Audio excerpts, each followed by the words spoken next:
Okay, so we're here at the Women in Technology event that was sponsored by the Colorado Technology Association, and it's a fabulous event. We had about 550 women here today, and one of the topics that I found particularly interesting, that a lot of people were interested in, is the financing of businesses for women, and I think Colorado is a fabulous place to be involved in that. Certainly there are challenges for any business to get financing, but look at what is going on right now. Clearly there's all the crowdfunding sources, the usual friends and family credit cards that so many people have to use.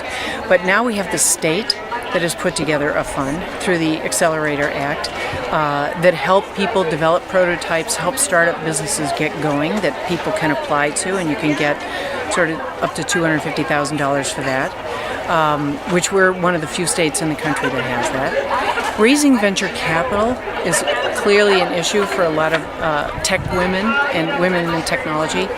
It's not an easy thing to do. I don't care if you're male, female, what you are. Raising venture capital is difficult.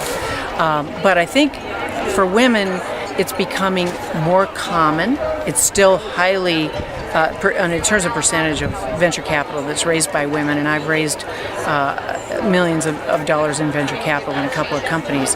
It's not easy. It's never easy. I don't care who you are. But for women in particular, I think the good news is there are more women VCs. There are more women applying for venture capital, and I think the pipeline for companies coming into the venture capital world and technology world that are run by women is very exciting. There are also some funds that are specifically oriented and conferences that are specifically oriented toward women that are trying to make sure that only women in these funds are invested. And there's a number of these funds across the country. Golden Seeds is one. There's a number of them.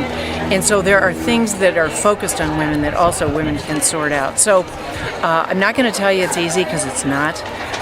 But there are the key messages, I think, are there's a variety of ways, more than there has ever been, for people to get financing for their business through the state, through crowdsourcing, through friends and family in the normal ways, and venture capital. There are funds that are focused on women now that didn't used to be there.